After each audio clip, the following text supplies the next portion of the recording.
Nah, ini berarti makalah yang kedua ya, posisi pendidikan Islam dalam Undang-Undang Nomor 20 Tahun 2003 tentang Sistem Pendidikan Nasional. Nah, pengertian sistem pendidikan nasional, kalau sistem itu sendiri kan berasal dari bahasa Yunani ya, dia hubungan fungsional antara unit-unit gitu kan. Kemudian bisa juga sistem itu adalah keseluruhan yang tersusun dari bagian yang satu sama lain itu saling berhubungan untuk mencapai satu tujuan. Nah, kalau menurut Undang-Undang Sisdiknas pasal 1 ayat 3, sistem pendidikan nasional adalah keseluruhan komponen pendidikan yang saling terkait, terpadu untuk mencapai tujuan pendidikan. Kemudian kalau pengertian pendidikan menurut Undang-Undang Sisdiknas tahun 2003 itu, pendidikan adalah usaha sadar, terencana untuk mewujudkan suasana belajar dan proses pembelajaran agar peserta didik secara aktif mengembangkan potensi dirinya, memiliki kekuatan spiritual keagamaan, pengendalian diri, kepribadian, kecerdasan, akhlak mulia, serta keterampilan yang diperlukan oleh dirinya sendiri, oleh masyarakat, oleh bangsa dan negara. Nah, ini pengertian menurut bahasa dan istilah. Kemudian istilah pendidikan dalam Islam ini disebut dengan tarbiyah ya. Tarbiyah ini juga berbeda dengan kata taklim yang artinya pengajaran, atau kalau dalam bahasa Inggrisnya itu adalah teaching gitu.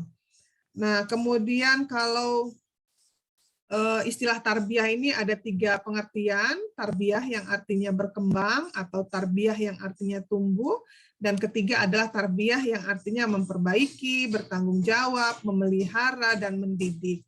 Sementara kalau istilah taklim, dia bermakna proses transfer pengetahuan, pemahaman, pengertian, tanggung jawab, dan menanamkan amanat. Kemudian kalau konseptualisasi pendidikan Islam dalam Undang-Undang Sisdiknas, dia ada tentang pendidikan agama, iman, takwa, akhlak mulia, kemudian ada kriteria pendidik, lalu ada pendidikan agama itu diwajibkan di semua jenis dan jenjang pendidikan. Kemudian pendidikan agama ini disertakan dengan nilai-nilai. Nah, kalau pendidikan Islam sebagai materi, kurikulumnya itu disusun dengan jenjang pendidikan, ada 4 nih ya, peningkatan iman dan takwa, peningkatan akhlak mulia, peningkatan potensi, kecerdasan dan minat peserta didik. Kemudian kalau kurikulum pendidikan dasar dan menengah itu memuat pendidikan agama, pendidikan kewarganegaraan, bahasa, matematika, ilmu pengetahuan alam. Jadi kalau di Undang-Undang Sisdiknas itu semua tentang pendidikan itu tercantum di situ ya. Nah, kemudian ketentuan pelaksanaan pendidikan Islam, turunan dari Undang-Undang Sisdiknas tadi, ini ada misalnya dalam PP ini Peraturan Pemerintah Nomor 55 Tahun 2007 tentang Pendidikan Agama dan Pendidikan Keagamaan. Kalau nggak salah tadi ada yang bertanya juga ya, jadi ini sekalian menjelaskan, dalam tadi kalau nggak salah pertanyaannya itu apakah SKB itu masih berlaku saat ini gitu ya. Nah, itu makalah yang satunya ya. Tetapi urutannya itu, peraturan perundangannya itu, yang pertama adalah Undang-Undang Dasar. Setelah Undang-Undang Dasar, baru misalnya Undang-Undang. Undang-Undang itu ada banyak juga. Kalau tentang pendidikan, ya ini contohnya. Undang-Undang Pendidikan Nasional, Undang-Undang Sisdiknas yang tahun 2003. Terus nanti di bawah Undang-Undang ada peraturan pemerintah ya. Kemudian ini ada beberapa peraturan pemerintah kalau yang terkait dengan pendidikan Islam. Ada tentang wajib belajar, ada undang-undang tentang guru dan dosen, kemudian ada PP tentang standar nasional pendidikan. Lalu apa sih tujuan pendidikan? Tujuan pendidikan, kalau pendidikan Islam ini tentu saja didasari oleh nilai-nilai ajaran Islam, ya, Al-Quran dan hadis sebagai sumber ajaran Islam. Kemudian ini tujuan umum, tujuan khusus, kemudian tujuan pendidikan nasional dalam perspektif pendidikan Islam. Pancasila, karena di Indonesia ini kan bukan negara Islam ya, meskipun mayoritas penduduknya adalah beragama Islam, tetapi dasar negara kita adalah Pancasila. Nah, Pancasila sebagai ideologi bangsa ini di salah satu silanya bahwa ketuhanan yang Maha Esa. Jadi itu mengandung unsur ketauhidan gitu ya, sudah termaksud di dalam Pancasila tersebut. Kemudian relevansi substansi antara pendidikan nasional dengan pendidikan Islam terletak pada nilai-nilai yang terkandung dalam Pancasila sebagai dasar pendidikan. Ini tidak bertentangan dengan nilai-nilai dasar Islam atau ketauhidan. Kemudian pandangan terhadap manusia sebagai makhluk jasmani rohani berpotensi untuk menjadi manusia yang paling mulia. Lalu pendidikan ini bertujuan untuk mengembangkan potensi menjadi manusia beriman, bertakwa kepada Allah yang Maha Esa, berbudi pekerti luhur, dan mampu memikul tanggung jawab. Nah, apa keuntungan diberlakukannya Undang-Undang Sisdiknas dan kaitannya dengan pendidikan Islam? Jadi tujuan pendidikan nasional ini memberi peluang untuk merealisasikan nilai-nilai Quran ya, yang menjadi tujuan pendidikan Islam. Tadi di pasal Undang-Undang Sisdiknas kan sudah saya bacakan tadi, jadi diantaranya adalah terbentuknya manusia yang beriman dan bertakwa. Kemudian anak-anak muslim yang sekolah di lembaga pendidikan non-Islam akan terhindar dari pemurtatan karena di dalam Undang-Undang Sisdiknas ini disebutkan bahwa kalau misalnya dia sekolah, tidak hanya untuk agama Islam sih, untuk agama lain aja. Kalau dulu tuh di sekolah umum terutama ya, misalnya di SD negeri atau di SMP SMA negeri gitu ya, mayoritas dia siswanya itu beragama Islam, maka pelajaran agamanya agama Islam. Padahal di sekolah tersebut, misalnya di dalam satu kelas ada 1 atau 2 orang yang non-Muslim, apakah agamanya Kristen atau agama Hindu atau Buddha gitu ya. Nah, dengan aturan Sisdiknas sekarang ini, walaupun beberapa orang si siswa itu dia tidak boleh menerima pelajaran agama selain agama dia. Jadi kalau tadi di kelas itu ada guru agama Islam, maka sekolah itu harus menyediakan guru agama sesuai dengan agama siswanya. Jadi bisa di luar jam pelajaran itu dia ikut misalnya pendidikan agama Kristen misalnya gitu untuk pelajaran agamanya. Begitu juga dengan misalnya ada pernah di satu masa sekitar tahun 90-an itu sangat masif ya. Jadi sekolah-sekolah Kristen, kalau di tempat saya dulu di Lampung namanya Sekolah Saverius misalnya. Nah itu tidak hanya untuk anak-anak Kristen, tetapi anak-anak Islam yang orang tuanya itu menganggap bahwa pendidikan di sekolah Kristen saat itu lebih baik dibanding sekolah madrasah, karena waktu itu image sekolah madrasah itu kualitasnya kurang bagus gitu ya. Sehingga mereka lebih memilih orang tua ini memasukkan anaknya ke sekolah-sekolah umum Kristen gitu ya.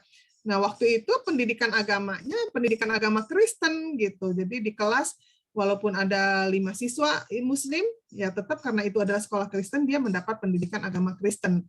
Nah, dengan adanya undang-undang ini maka meskipun dia sekolah di sekolah Kristen, kalau dia misalnya agamanya Islam, maka sekolah tersebut wajib menyediakan guru agama Islam, gitu kira-kira. Ya. Nah, kemudian madrasah-madrasah dari semua jenjang terintegrasi dalam sistem pendidikan nasional secara penuh. Nah, ini terkait dengan Undang-Undang Sisdiknas. Nah, saya ingin menambahkan sedikit tentang tadi ada pertanyaan, sejak kapan sih Undang-Undang Sisdiknas? Nah, ini saya akan men-share. Ini PowerPoint-nya dosen saya, Profesor Dr. Husni Rahim. Ini agak lebih enak ya menggambarkannya. Nah, misalnya dia menggambarkan beberapa peraturan ya. Jadi ragam pendidikan Islam sesudah Undang-Undang Nomor 2 Tahun 89. Jadi waktu itu ada namanya sekolah umum, ada sekolah Islam. Jadi kalau di sekolah umum itu pendidikan agama Islam itu diajarkan sebagai salah satu mata pelajaran. Kemudian ada madrasah, ada pendidikan keagamaan, ada sekolah Islam. Kemudian, nah ini tahapan perjuangan lembaga pendidikan Islam. Nah, perjuangan awal ini adalah adanya keragaman. Kemudian perjuangan mencari ciri dan identitas dari lembaga pendidikan Islam. Kemudian perjuangan menuntut eksistensi. Kemudian ada perjuangan menampilkan keunggulan dan siap bersaing. Nah, ini Nah, misalnya ini ragam pendidikan Islam. Jadi ini menggambarkan apa namanya, kan kita mata kuliah kita ini sejarah pendidikan Islam ya. Menurut saya PPT-nya Prof. Husni ini sangat komprehensif dari awal. Dia menggambarkan misalnya pendidikan Islam sebelum kemerdekaan itu jenis pendidikannya, pendidikan keagamaan ini dia ngaji Al-Quran, kemudian ada pelajaran tahosus, ada mengkaji kitab, ada majelis taklim, ada salafi, dan ada madrasah diniyah. Kemudian, nah ini ragam pendidikan sekolah Belanda sebelum kemerdekaan. Jadi ada beberapa pendidikan, ada 3 jenis ya. Misalnya kalau yang Bumi Putra itu sekolah untuk Bumi Putra itu yang kayak kita ini loh. Warga asli gitu ya. Untuk warga Indonesia ini bentuk sekolahnya misalnya HIS, ada MULO namanya, ada AMS, ada IKS. Kemudian kalau yang dari Eropa ini sekolahnya namanya ILS, HBS, AMS, EKS. Kemudian kalau dari bangsa timur asing HCS, MULO, AMS dengan CKS. Kemudian ini misalnya pada masa Belanda itu ada dikotomi pesantren dengan sekolah. Nah, jadi misalnya para santri memandang priai dan abangan ini sebagai kafir karena meniru perilaku kaum kafir Belanda.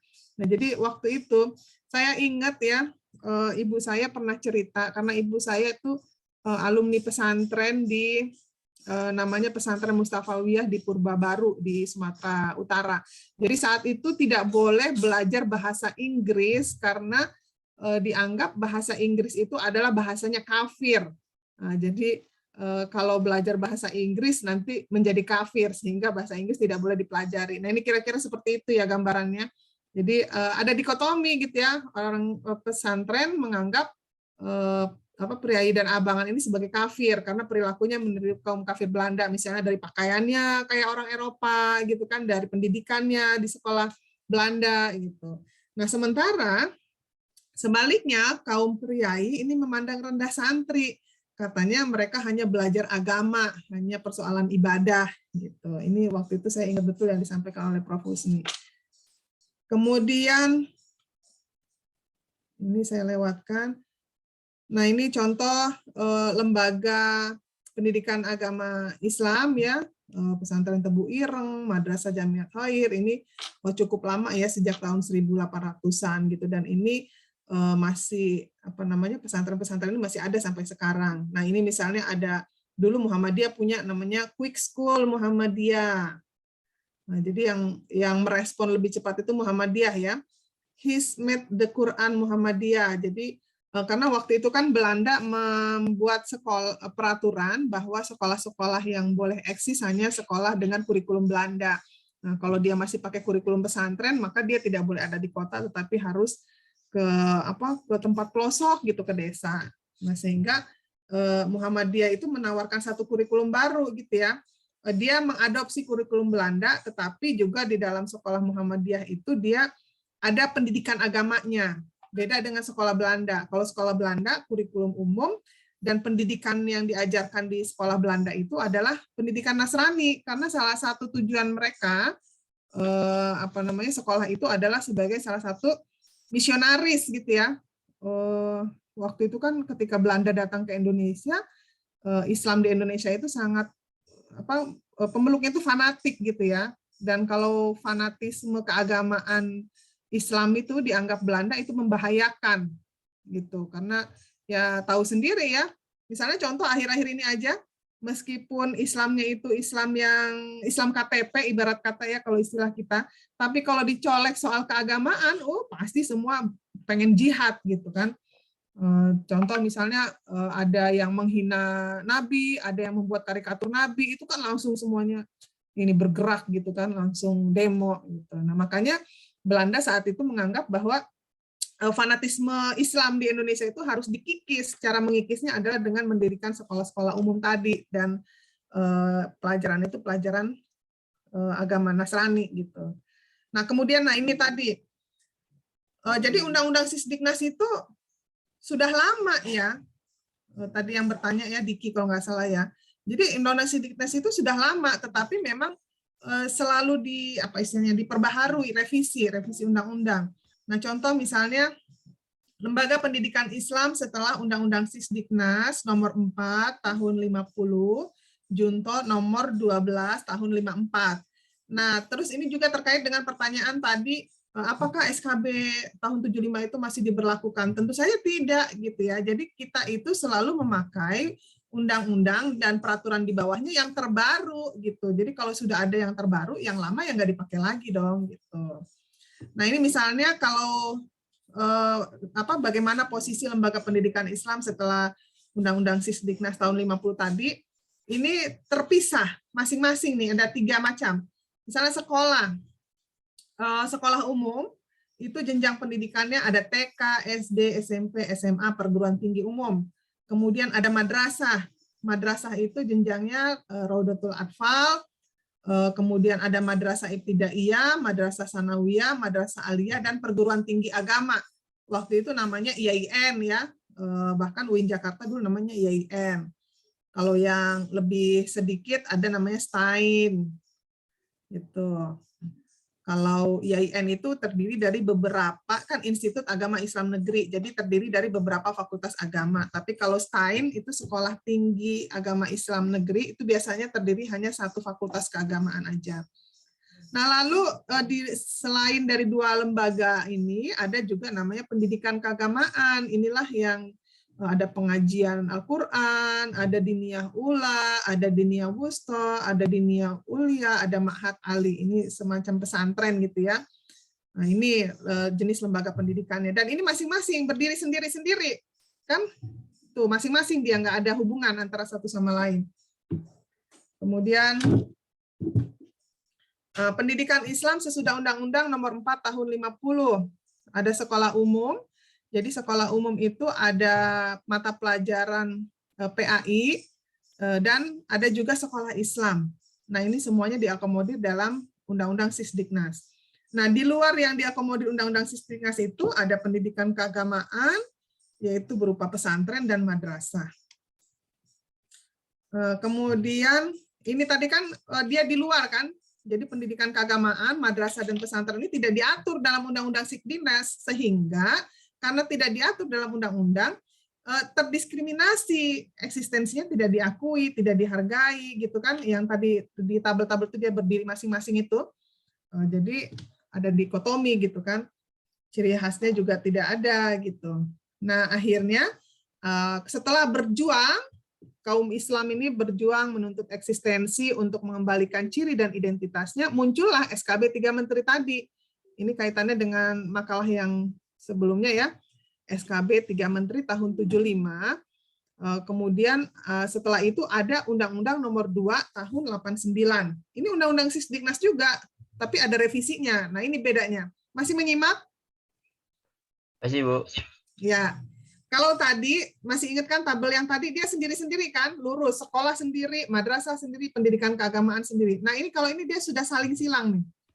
Ini maksud tabelnya ini, jadi setelah Undang-Undang Sisdiknas tahun 89, tadi kan tahun 50-an ya, masih sendiri. Nah, kalau ini udah bisa saling cross, misalnya TK, ini sejajar, garis ini menunjukkan kesetaraan.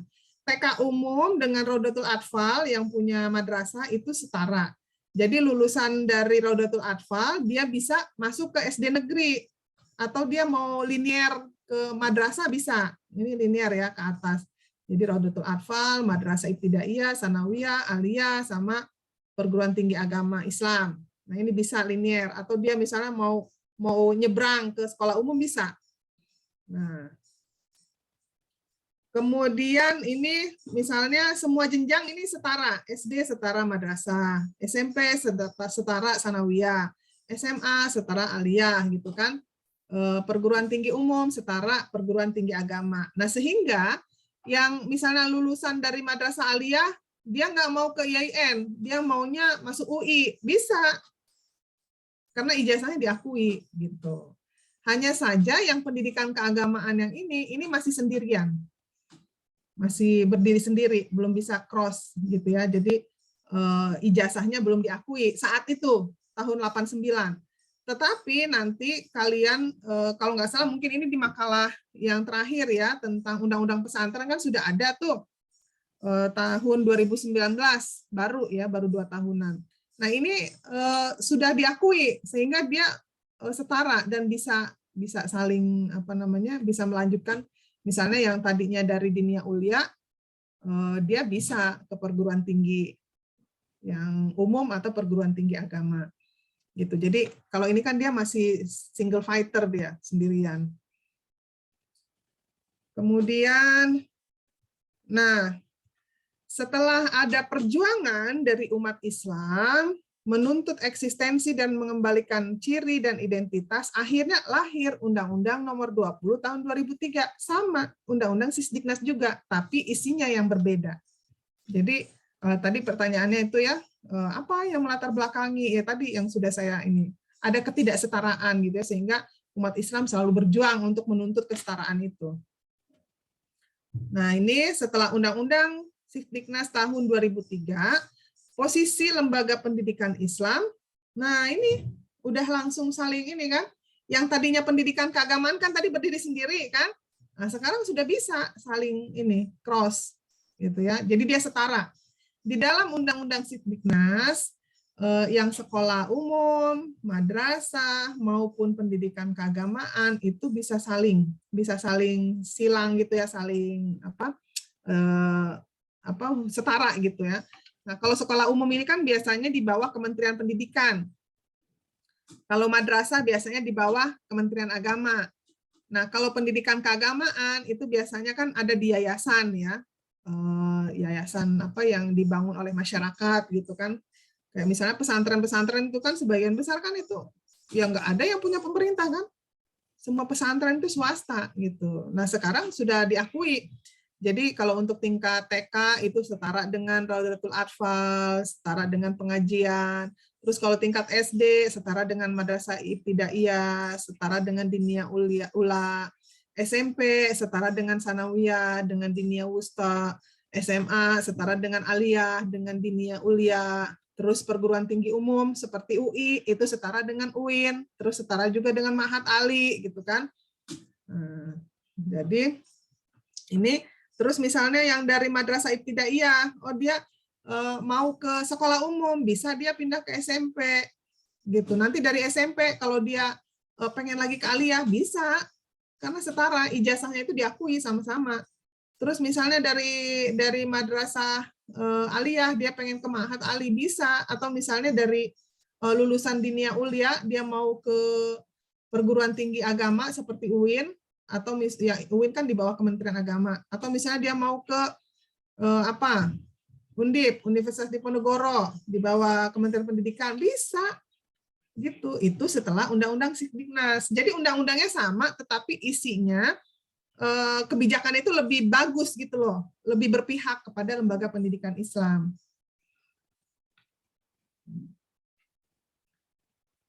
Nah, ini ragam pendidikan Islam sesudah Undang-Undang Sisdiknas tahun 2003, ada 4 macam sekolah. Ada sekolah umum.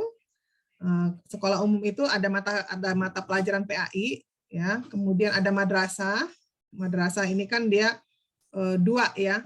Ya pelajaran umumnya, ya pelajaran agamanya. Kemudian ada pendidikan keagamaan dan ada sekolah Islam. Nah, sekolah Islam ini sekarang sangat eksis ya. Pokoknya tahun 2000-an itu sekolah Islam model SDIT, SMP-IT gitu kan. SMA IT itu benar-benar digandrungi oleh masyarakat, terutama di perkotaan ya, orang-orang tua muda gitu. Dan sekarang lebih hebat lagi kalau menurut saya ya. Lebih hebatnya itu kecenderungan masyarakat perkotaan itu adalah menyantrikan anaknya. Jadi dianggap kalau di sekolah umum itu ya, namanya di sekolah umum kan mungkin pelajarannya bagus, tetapi lingkungannya kan kita tidak tahu, misalnya pulang sekolah anak berteman dengan siapa, ketemu dengan siapa gitu kan, pergaulannya tidak bisa dikontrol, apalagi kalau orang tuanya bekerja semua gitu. Tapi kalau di pesantren kan 24 jam lingkungannya itu cukup kondusif untuk pendidikan keagamaannya ya. Jadi pendidikan umumnya dapat, pendidikan agamanya dapat gitu ya, orang tua juga merasa lebih nyaman. Itu kecenderungan di masyarakat perkotaan sekarang ya. Jadi setelah tadinya banyak yang padahal ya kalau dipikir-pikir sekolah IT itu sebetulnya hampir sama loh kalau menurut saya dengan madrasah gitu ya. Kalau madrasah kan dia menggabungkan antara pelajaran umum dengan pelajaran agama. Kalau cuma kalau di madrasah itu core-nya itu pendidikan agamanya, tambahannya pendidikan umum. Kalau di sekolah Islam dia core utamanya itu kan pendidikan umum ditambah dengan kurikulum agama. Tapi mungkin sebagian masyarakat merasa lebih keren kalau di sekolah IT ini gitu ya dibanding dengan sekolah madrasah. Tapi sekarang kualitas madrasah cukup baik ya. Banyak madrasah-madrasah unggulan dan lulusan madrasah ini ya karena tadi di dalam Undang-Undang Sisdiknas itu sudah diakui, jadi cukup baik gitu ya.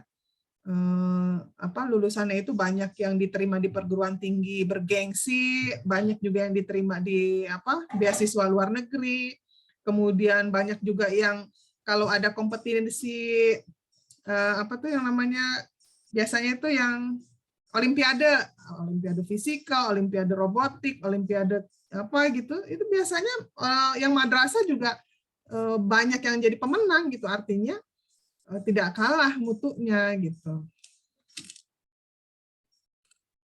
Nah itu tadi ya, ini tambahannya saja. Jadi untuk menggambarkan bahwa perjuangan pendidikan Islam di Indonesia ini cukup panjang sekali gitu sampai akhirnya diakui gitu.